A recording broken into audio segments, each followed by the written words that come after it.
Just a word here before we get started.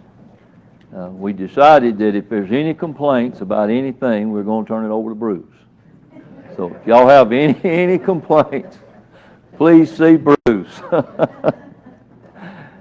No, someone said to me very kindly, he said, you try to cram so much in on Sunday night, and what we're doing, they really enjoy it. They say you try to cram so much in that I can't keep up, and you try to give more information than what we're capable of, what I'm capable of doing. And I appreciate you telling me that.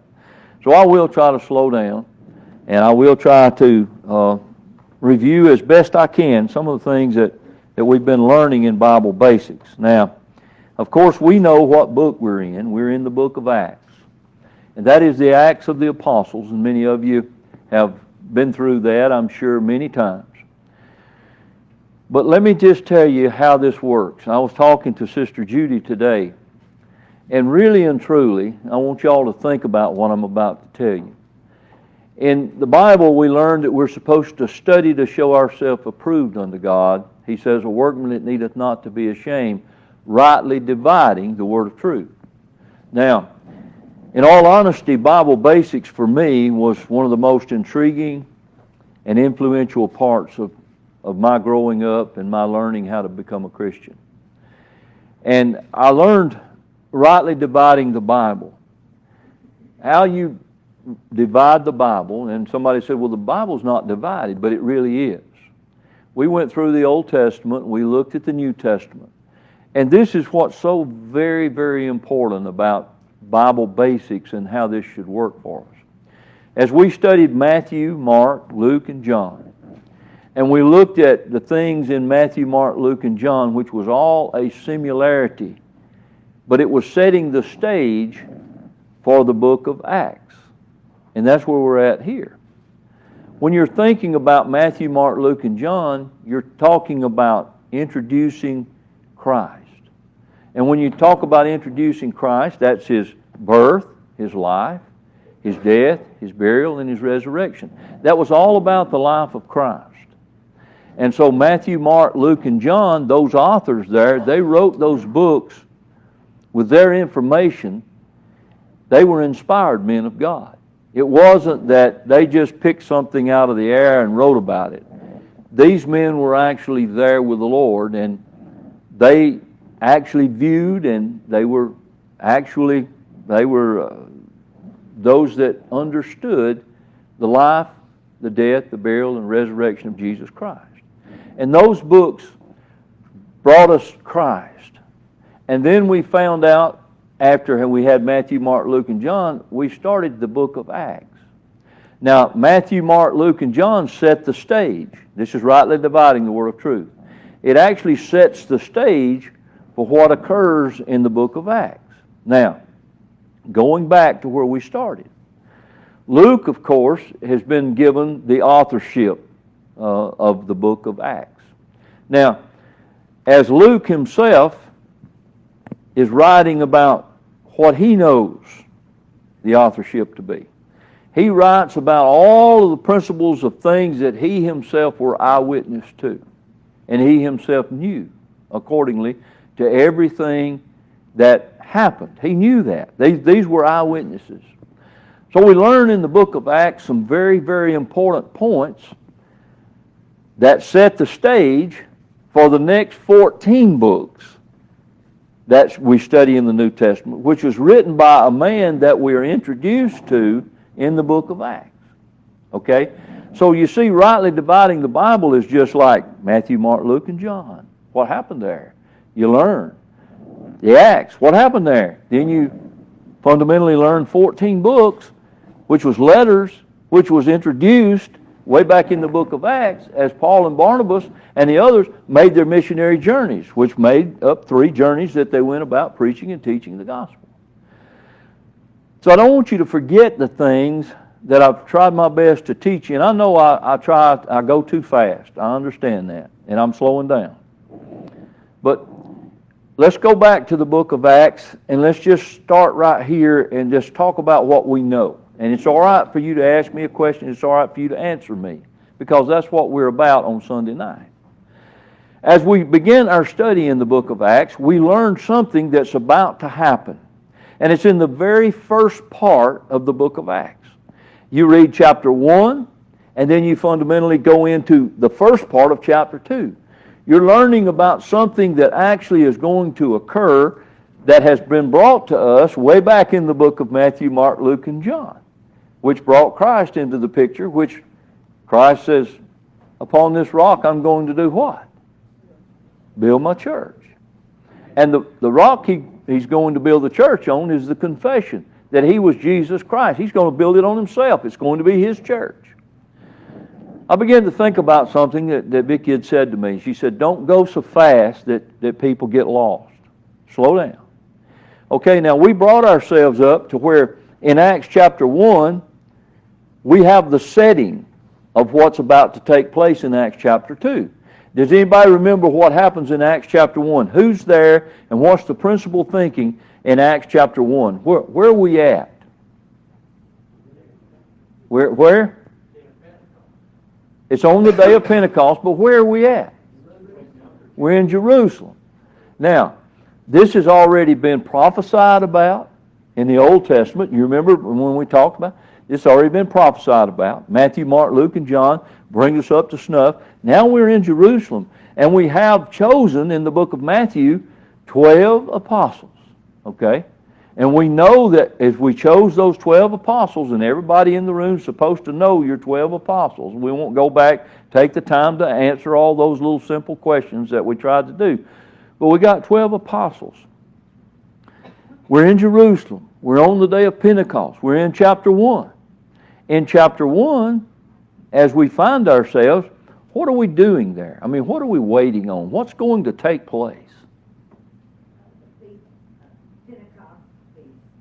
The Pentecost feast, but these people, these 12, they're in the upper room, and what are we seeing here? This is what has been prophesied about in the old, brought to our attention Matthew, Mark, Luke, and John, and the church is about to be established. The kingdom that we talked about all the way through the Old Testament, being the church now, if you go back to the book of Daniel and go all the way through, this is the kingdom. This is going to be, the kingdom's got to come. You remember the prayer in there? Kingdom come. You remember the prayer that he's taught the apostles to pray? That the kingdom would come. Well, what are they praying for the kingdom to come for? Because that's the church. Okay, now we find ourselves in Acts chapter 1, and we find these men in the upper room, and the church is about to be established. The kingdom's about to come. The prophecies are going to hold true, and the kingdom is going to come. In Acts chapter 2, on the day of Pentecost in Jerusalem, the church has its beginning. Now think about this for a moment. There are miracles that happen during this period of time. And somebody asked this question. They said, well, you never do touch on those things. A rushing mighty wind filled the house where they were at, right? Okay, something happened here. It was a miracle that was performed. You remember the miracle that was performed on that day of Pentecost? They're in Jerusalem, and there's a group of people all there to celebrate a feast, and there's thousands of them.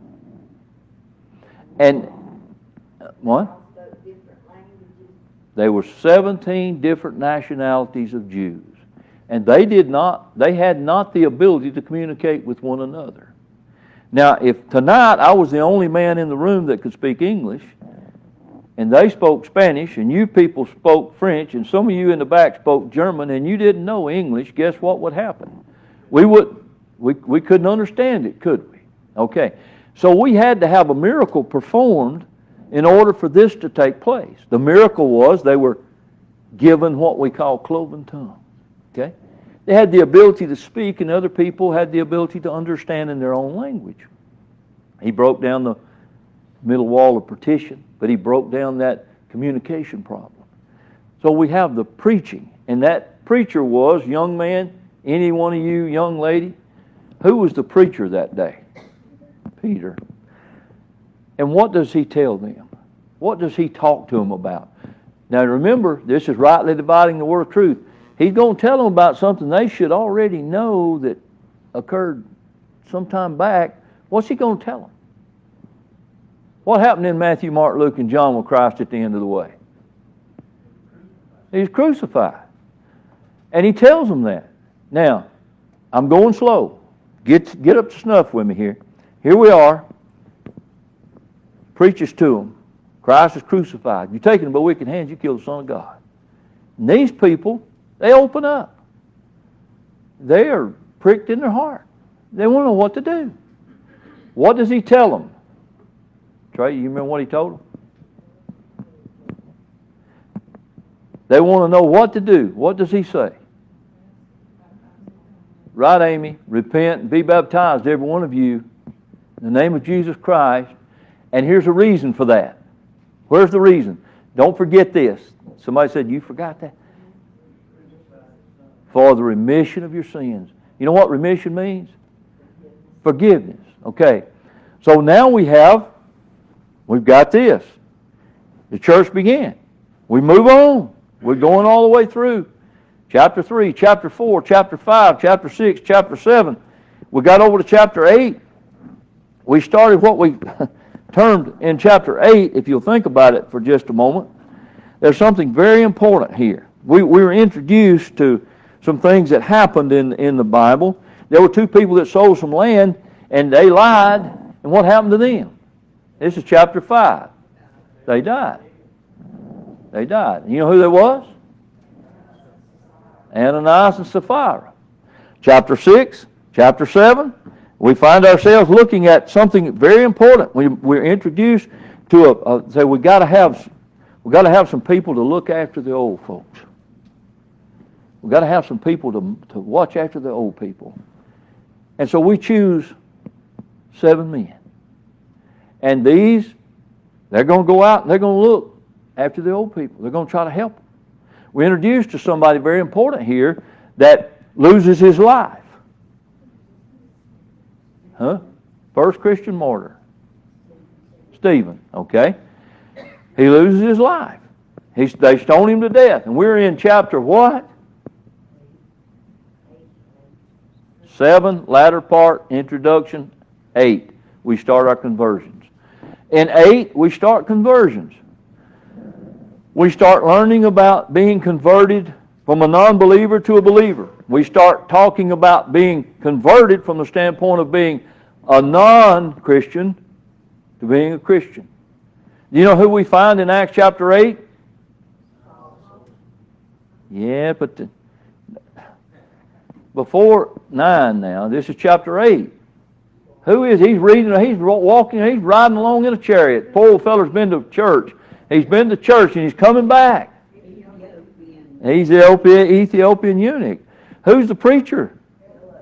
What's he tell him? What to do to be saved. Yeah, what to do to be saved. See, here's water. Stop this thing. Let's get out and go down into the water and I'll baptize you. And he does. In Acts chapter 8, there's somebody else there. Simon the sorcerer. What is Simon the sorcerer?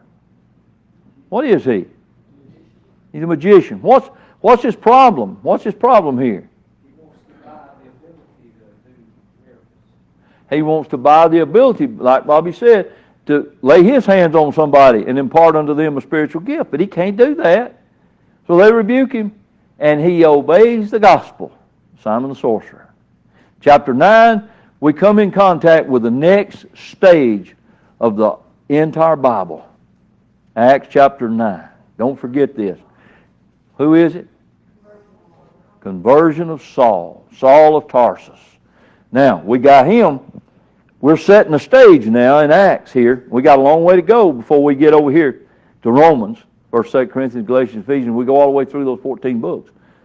We're setting the stage with this man here. Who chose this man to do this anyway? God did.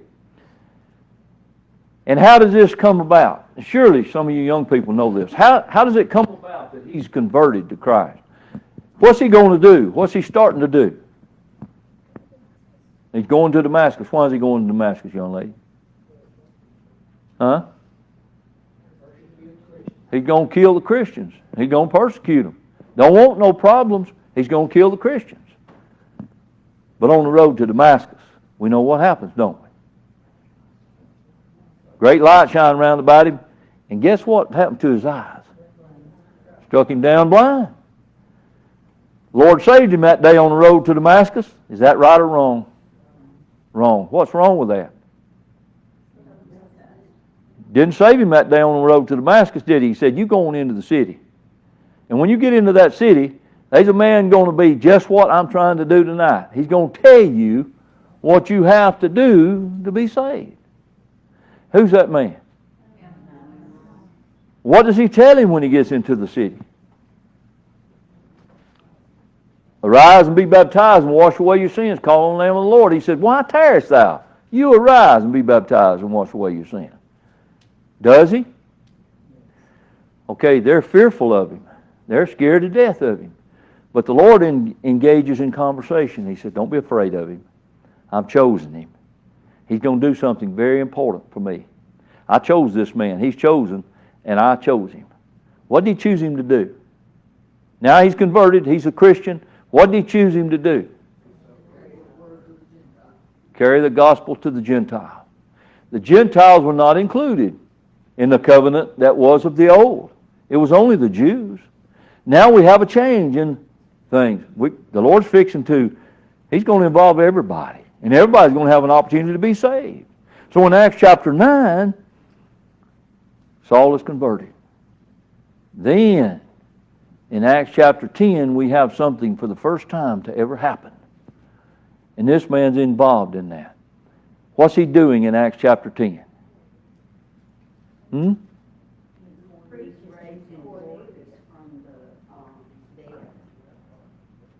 Do what now?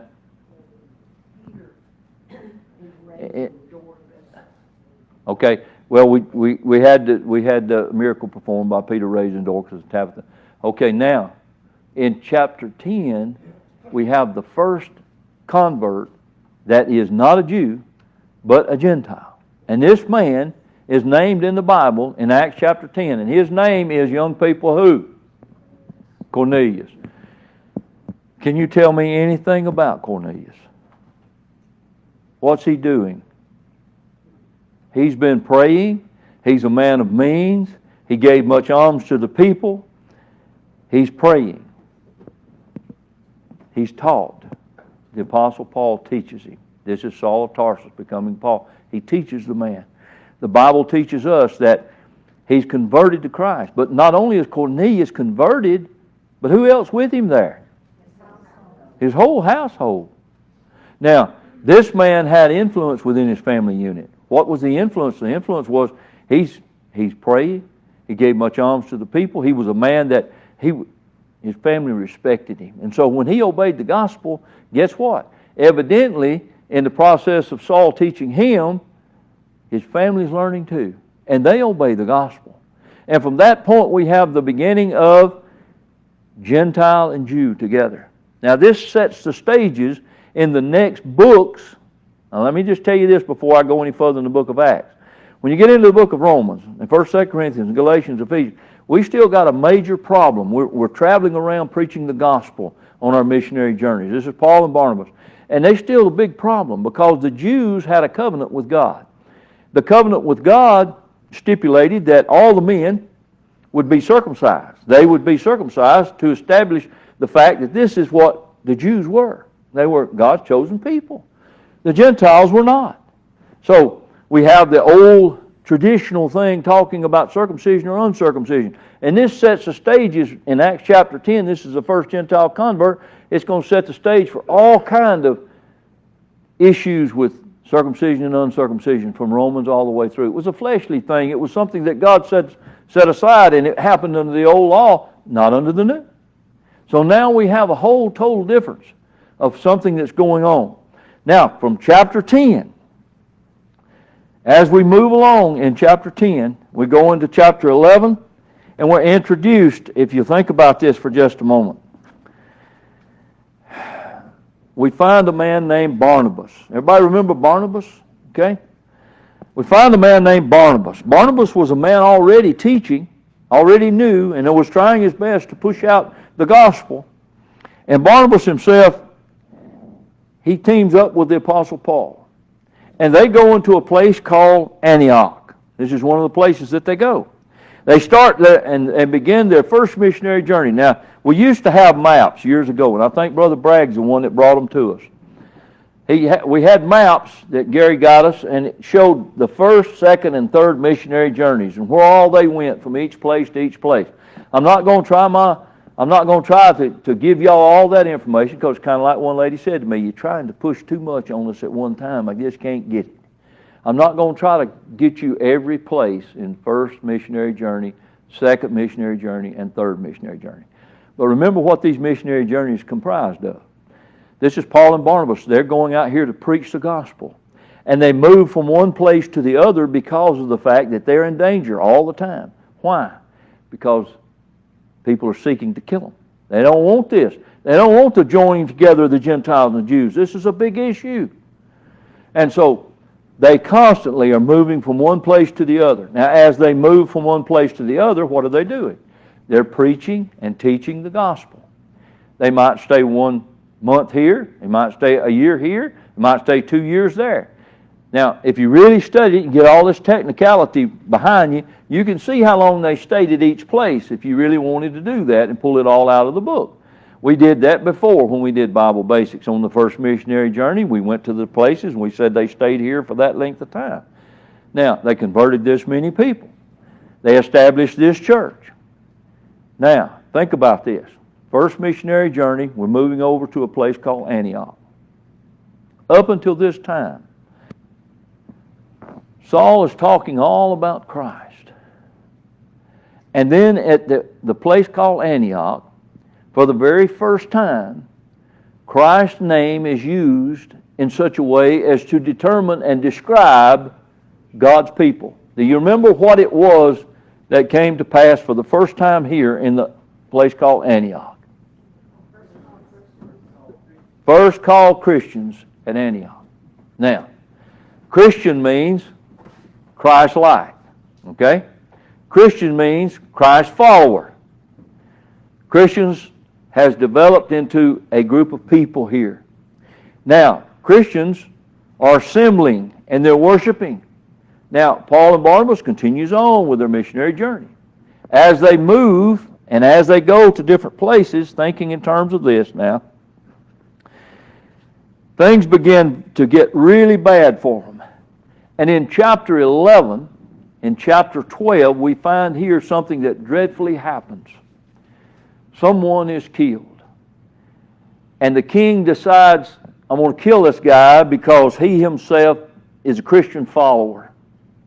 You remember who it was that got killed there in chapter 12? James, brother of John. James is killed. He's put to death.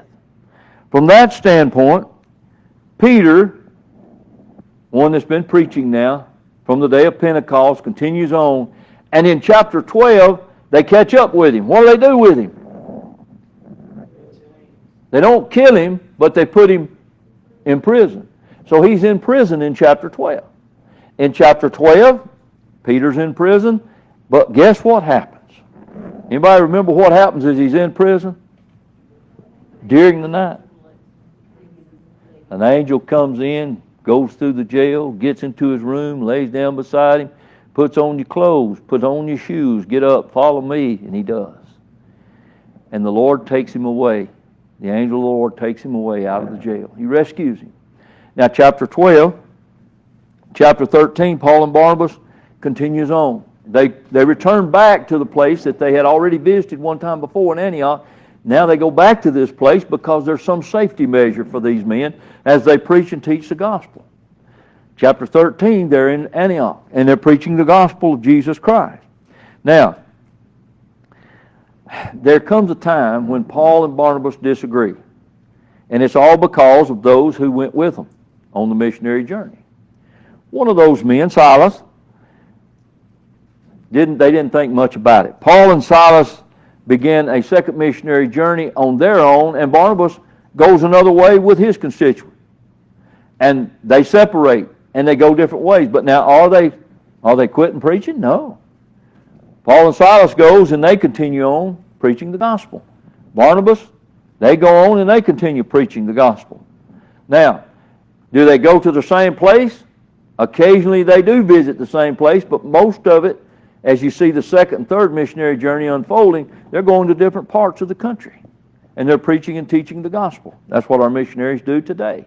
That we have right now some of our missionaries over in Jamaica. Jason and his group's over in Jamaica preaching the gospel right now, even as we speak. Now, we have the conversion of a European lady in chapter 14. She's a seller of a very expensive cloth, a seller of purple. Okay, her name is Lydia. Okay, chapter 14, we have the conversion of Lydia.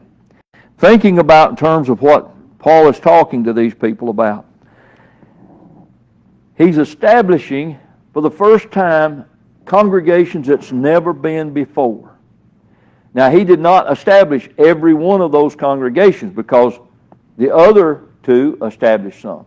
The ones that Paul and them established as they moved through in one part of the area, then on the other side of that map, you have these that are going through and they're establishing. Now, as Paul begins his writings in the book of Romans, in the next book that we're going to look at, he's going to write letters to them after a period of time, trying to define, trying to help, trying to encourage, but also he's trying to reproof some of the problems that they have. And so a lot of the letters that you see in the Bible, the 14 letters, some of them are advantageous for encouragement, and some of them they're disciplinary letters to discipline the people. You can't do this, that's wrong, that's against God. So he writes these letters.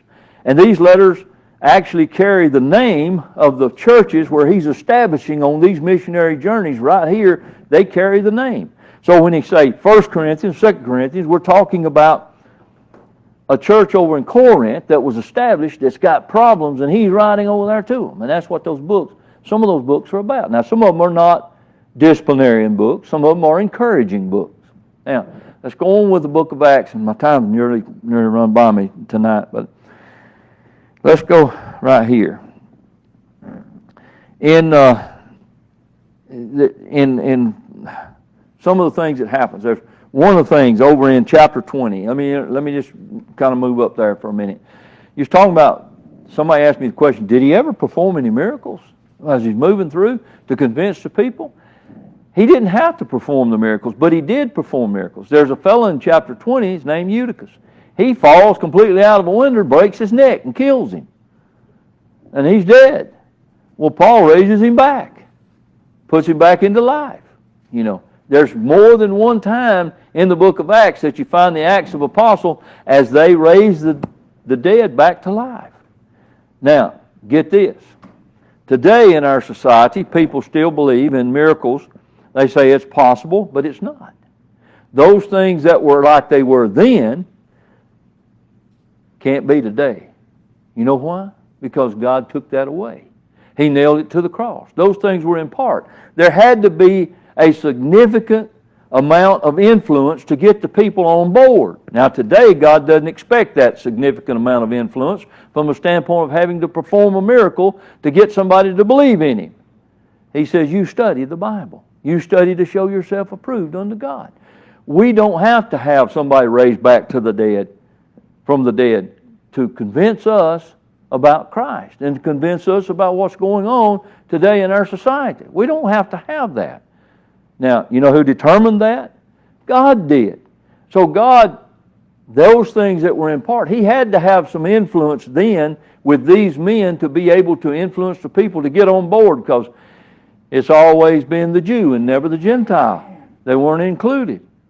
So now, when things happen and they raise back somebody from the dead, if you could see somebody raised back from the dead, what would you believe? Man, I'd believe with all my heart if I saw a dead person raised back to life. This is truth, what this man's telling me. And old Eutychus falls out the window there, breaks his neck and dies, and Paul brings him back. He also has already brought another one back. And you think these people might be getting on board with believing these men? Well, these men must be something special. So as Paul and Barnabas and their constituents is going about preaching and teaching the gospel on their missionary journeys all throughout these regions of the area of the country of where they're at. He's convincing the people Christ is what you need to be following. This is how we have the power to bring back to life the dead. This is how it takes place, that Christ is the reason for all this. Now, Christ, His church, has been established. Now, let me just say this in very unique, hopefully, terminology so you can understand it. At this point in time, there was nothing but the Jewish religion until Paul and the missionary journeys and the miracles that was performed and the churches that was established brought a secondary religious organization into account. You remember what Christ said? Upon this rock I'll build my church. What was it? It was upon the fact that Christ came into the world in Matthew, Mark, Luke, and John, put to death on the cross, came back into life, was resurrected, got with His apostles, chose them, and said, you go establish this kingdom that we talked about all the way through the Old Testament. This is what we want. The kingdom's got to come. You remember the prayer?